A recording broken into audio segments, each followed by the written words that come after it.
Assalamualaikum warahmatullahi wabarakatuh. Perkenalkan, nama saya Putri Hana Sabila dengan nomor NPM 2019-14-50852 ingin mempresentasikan hasil seminar proposal yang berjudul Pengaruh Kedisiplinan Belajar terhadap Hasil Belajar Siswa SMA Trisoko Jakarta. Sebelumnya yang saya hormati Bapak Rendika Valeri, SPD MPDE, selaku dosen mata kuliah metode penelitian. Selanjutnya ada latar belakang. Pendidikan mempunyai peran penting bagi manusia, terutama dalam menghadapi tantangan kehidupan. Hal ini dikarenakan pendidikan dapat memengaruhi seluruh aspek kepribadian dan pengembangan kehidupan manusia. Kemajuan suatu bangsa dapat dilihat dari kualitas sumber daya manusia. Sumber daya manusia yang berkualitas tidak dapat diperoleh secara spontan, melainkan melalui proses kelanjutan melalui manusia dilahirkan sampai meninggal dunia, maka proses itulah yang dinamakan pendidikan. Disiplin adalah sikap mental yang tercermin dalam perbuatan dan tingkah laku perorangan, kelompok atau masyarakat yang berupa ketaatan terhadap peraturan ditetapkan, etik, norma, dan kaidah yang berlaku dalam masyarakat untuk tujuan tertentu. Selanjutnya ada identifikasi masalah. Yang pertama ada apakah rendahnya tingkat kedisiplinan siswa SMA Trisoko Jakarta. Yang kedua, apakah faktor hasil belajar mempengaruhi kedisiplinan belajar siswa di SMA Trisoko Jakarta. Dan terakhir ada apakah tingkat pengaruh kedisiplinan belajar dan hasil belajar secara bersama di SMA Trisoko Jakarta. Selanjutnya ada batasan masalah. Berdasarkan identifikasi masalah yang telah diuraikan di atas, maka penelitian ini diliti mengatasi ruang lingkup agar penelitian lebih terarah, terfokus, dan tidak menyimpang dari sasaran pokok peneliti, serta dapat mempermudah proses analisis itu sendiri. Selanjutnya ada rumusan masalah. Berdasarkan latar belakang masalah dan pembatasan masalah dapat dikemukakan perumusan masalah sebagai berikut. Adakah pengaruh kedisiplinan terhadap hasil belajar siswa SMA Trisoko Jakarta? Selanjutnya ada tujuan masalah. Yang pertama ada mengetahui pengaruh kedisiplinan terhadap hasil belajar di SMA Trisoko Jakarta.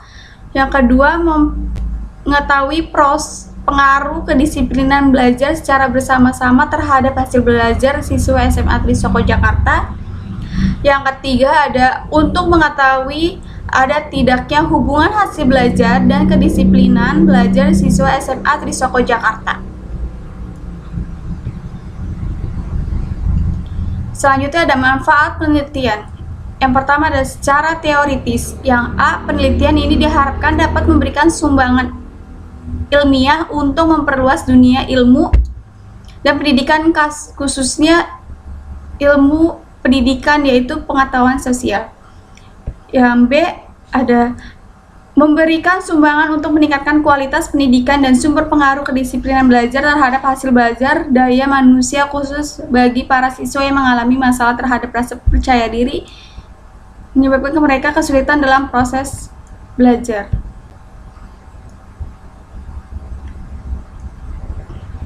Satu ada secara praktis. Yang A, bagi siswa sebagai bahan informasi dalam usaha untuk melakukan meningkatkan hasil belajar kedisiplinan belajar. Yang B, bagi pendidik sebagai bahan informasi dalam memecahkan masalah siswa bersehubungan dengan proses hasil belajar. Yang C, bagi penelitian menambah wawasan dan mengetahui penulisan sehingga dapat mengembangkannya dengan lebih baik secara teoritis maupun praktis. Yang D ada bagi lembaga dapat digunakan sebagai acuan bagi lembaga pendidikan khusus SMA Trisoko Jakarta mewujudkan suatu lingkungan proses dan situasi belajar yang produktif bagi siswa sehingga tingkat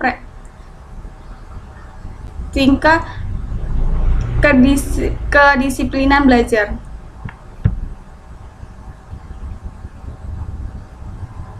Selanjutnya ada landasan teori. Yang pertama ada kedisiplinan belajar. Pengertian kedisiplinan belajar.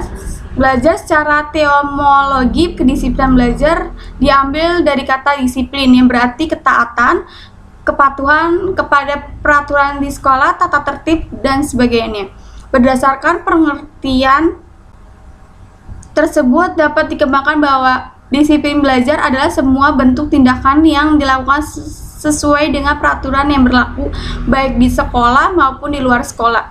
Dengan kata lain, orang dikatakan disiplin apabila pikiran dan tindakan selalu disadari oleh aturan-aturan yang berlaku. Yang kedua ada hasil belajar.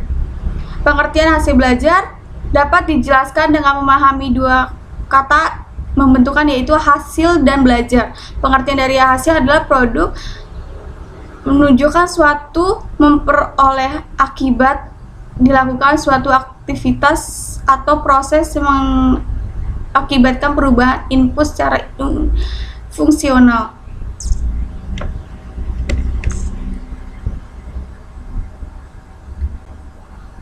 Selanjutnya ada kerangka berpikir. Kerangka berpikir yang diambil ada dua, yaitu kedisiplinan belajar yang merupakan variabel X dan hasil belajar merupakan hasil variabel Y. Selanjutnya ada hipotesis penelitian. Yang HO tidak dapat dipengaruhi kedisiplinan belajar terhadap hasil belajar siswa pada mata pelajaran ekonomi kelas 10 SMA Trisoko Jakarta. Yang HA terdapat pengaruh kedisiplinan belajar terhadap hasil belajar siswa pada mata pelajaran ekonomi kelas 10 SMA Trisoko Jakarta. Selanjutnya ada metodologi penelitian. Yang pertama ada waktu dan tempat penelitian. Waktu penelitiannya ingin melakukan di bulan Oktober sampai bulan Januari 2022. Tempat penelitiannya pada SMA Trisoko Jakarta, terletak pada Jalan Pondok Gede nomor 3, RT 5, RW 1, Duku, Kecamatan Kramat Jati, Kota Jakarta Timur. Yang kedua ada metode penelitian. Penelitian ini bertujuan untuk mengetahui pengaruh kedisiplinan belajar terhadap hasil belajar siswa kelas 10 SMA Trisoko Jakarta. Jenis penelitian ini dapat penelitian korelasional yang bertujuan untuk menemukan ada tindaknya hubungan dan apabila ada berapa erat hubungan serta berarti atau tidak ada hubungan itu. Adapun yang dimaksud dengan metode penelitian kualitatif dapat diartikan sebagai metode penelitian yang berdasarkan pada falsafah digunakan untuk meneliti populasi dan sampel tertentu. Yang ketiga ada populasi dan sampel. Populasi bisa disimpulkan bahwa populasi adalah keseluruhan objek penelitian yang akan diteliti dengan karakteristik tertentu dan teliti sebagai sumber daya yang akan digunakan untuk menarik kesimpulan. Maka populasi dapat penelitian ini adalah peserta didik kelas 10 di SMA Trisoko Jakarta sebanyak 60 orang. Sampelnya, sampling adalah teknik yang mengambil sampel yang memberikan peluang sama bagi setiap unsur anggota. Populasi dapat dipilih menjadi anggota sampel dengan jenis random sampling karena setiap anggota populasi mempunyai peluang sama untuk menjadi anggota sampel yang diambilnya dilakukan secara acak tanpa memperhatikan sastra yang ada. Oleh karena itu, sampel dan penelitian ini yaitu siswa kelas 10 jurusan IPS di SMA Trisoko Jakarta. Selanjutnya ada metode pengumpulan data. Teknik pengumpulan data yang digunakan dalam penelitian sebagai berikut. Yang pertama ada angket. Penggunaan angket dilakukan dengan tujuan untuk mengetahui pengaruh kedisiplinan belajar terhadap hasil belajar siswa kelas 10 SMA Trisoko Jakarta. Angket ini berdiri dari butir-butir pertanyaan dan pertanyaan terkait dengan variabel kedisiplinan belajar dan hasil belajar siswa. Yang kedua ada observasi, adalah metode pengumpulan data yang digunakan dengan cara pengamatan suatu situasi yang diciptakan oleh riset dengan tujuan memaknai, melihat hubungan, menerangkan, mensistematiskan suatu kegiatan yang dapat dilakukan melalui penglihatan, penciuman, pendengaran, peraba, dan pengecap. Yang terakhir ada instrumen penelitian. Instrumen penelitian adalah alat atau fasilitas yang digunakan oleh peneliti dalam pengumpulan data agar pekerjaannya lebih mudah dan hasil lebih baik, dalam arti lebih cepat dan sistematis sehingga lebih mudah. Yang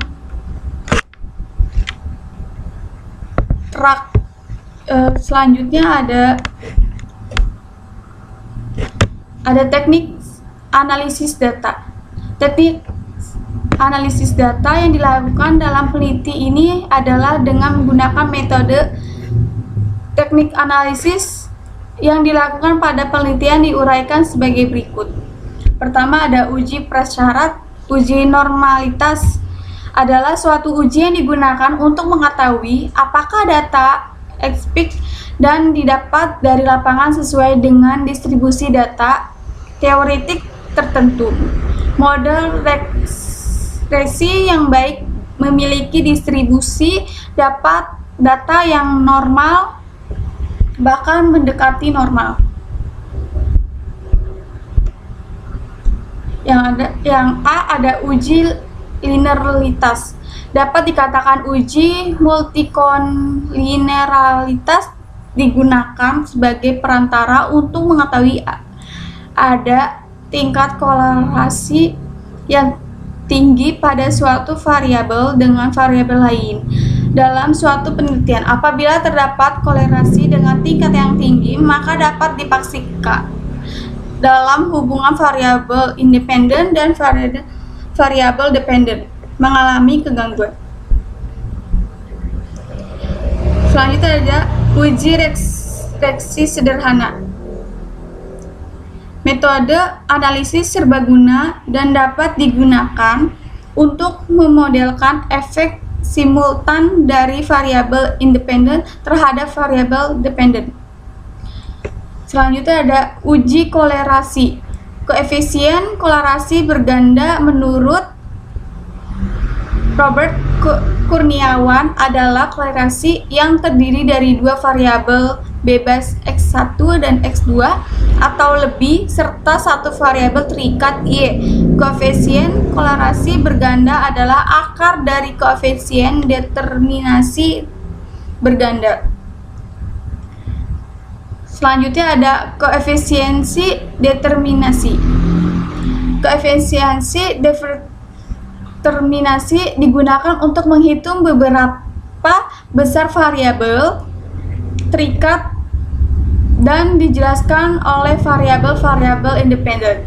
Pada hakikat, nilai R pangkat 2 dapat bervariasi antara O sampai 1, maka dekat R pangkat 2 dengan 1, maka semakin tepat regresi untuk meramalkan prestasi belajar dari hal ini, menunjukkan hasil estimasi keadaan besar R pangkat 2 dan diformulasikan sebagai R pangkat 2 sama dengan SES, di bawahnya lagi TSS. Keterangannya, R pangkat 2 koefisien determinasi SSS explained sum of squared, TSS total sum of squared. Apabila R pangkat 2 dengan 0, maka model yang digunakan tidak menjelaskan sedikit pun variasi dari nilai Y. Apabila R pangkat 2 dengan nilai 1, maka model yang digunakan menjelaskan 100%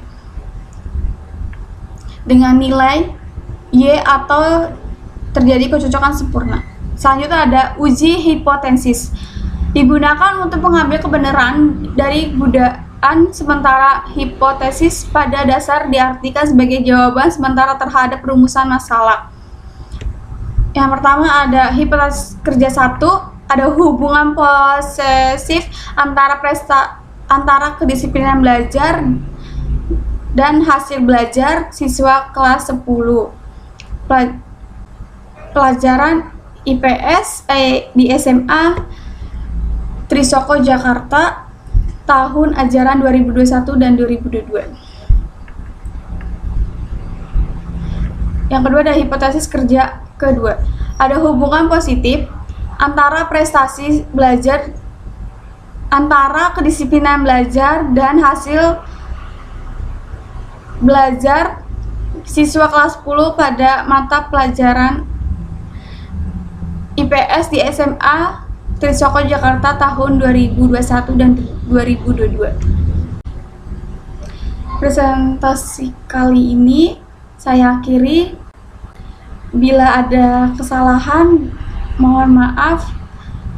Jika ada kritik dan saran, maka silakan memberitahukan ke saya.